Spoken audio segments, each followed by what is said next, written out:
Hello everyone, this is Spirited Senior, and I want to talk to you a little bit about the People's Party of Canada and Maxime Bernier, or Max Bernier as a lot of people call him, and he's putting out a petition because they don't want to let him on the debate stage, and we need a certain amount of people in order to do that. So please go to the People's Party of Canada and sign the petition so we can get up on the debate stage and cover everything we need to.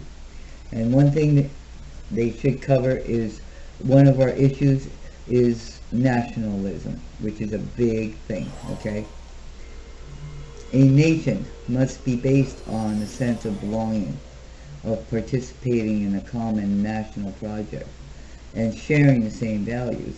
It's only when these sentiments are widely shared that we can develop the trust and common understanding necessary for our society and institutions to function.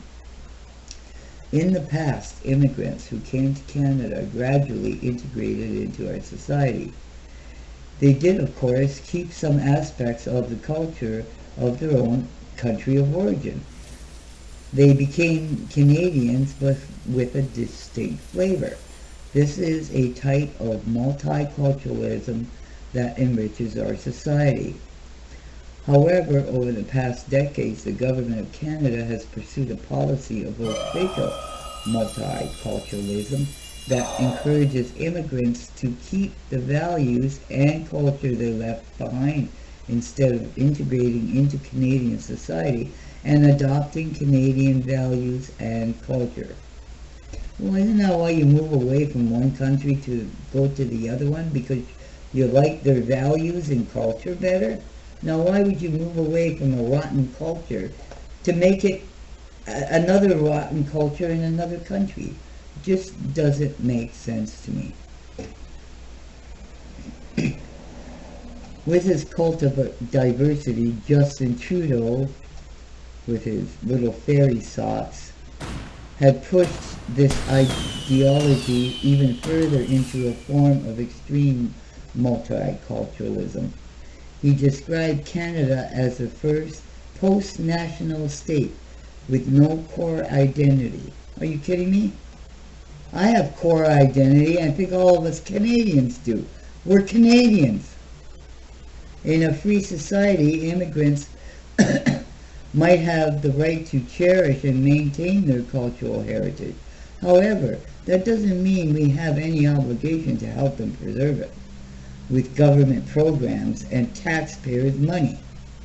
The vast majority of Canadians rightly expect them to learn about our history and culture, master one of our official languages, and adopt widely shared Canadian values.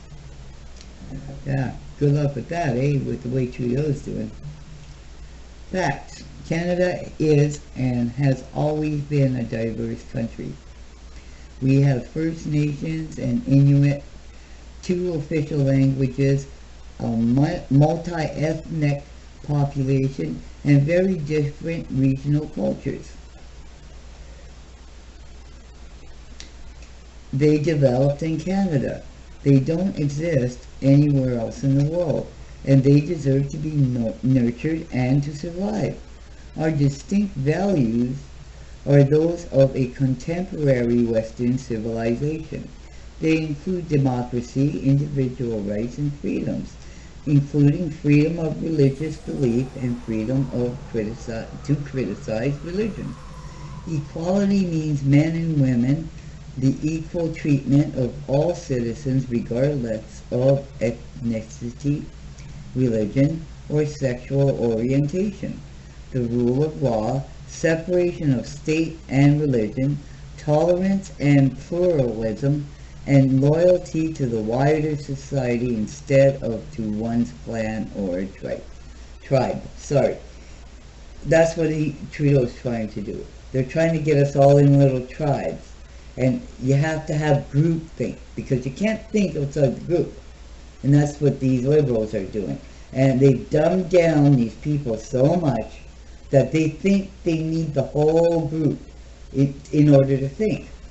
Whereas us Canadians, we think ourselves. We don't need a group to tell us how to think.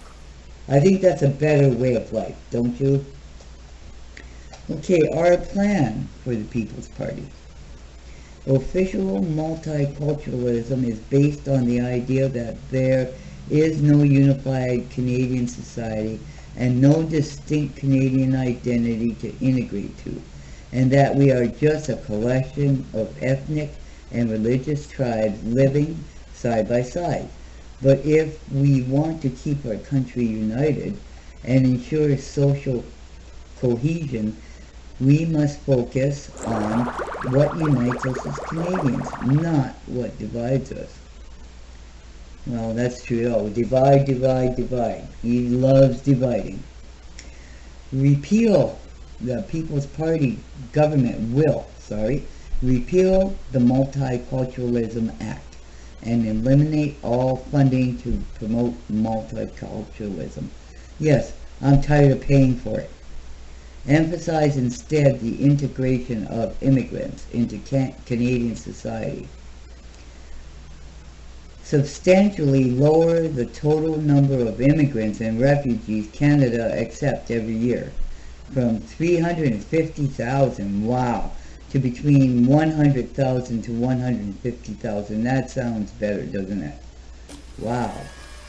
Ensure that every candidate for immigration undergoes a face-to-face interview and answers a series of specified questions to assess the extent to which they align with Canadian values and societal norms. Now, that makes sense to me. And why doesn't that make sense to everybody? I don't know. If you don't want to be Canadian, don't come here. But if you want to be Canadian, you're more than welcome. Just like the rest of us. But you're going to have to work to be a Canadian. It's not free. Okay? It doesn't come free because we fought for our freedoms. You didn't. You escaped the country without fighting for anything. And you come over here to a free country wanting all our stuff. Well, I'm sorry, us taxpayers don't want to pay for you. You got to come here by merit. I totally agree with that. Anyways, that's what they're working towards. So please go there, the People's Party of Canada, and please sign the petition so Max can get on the debate stage and debate this little idiot we got in office today. Thank you, people.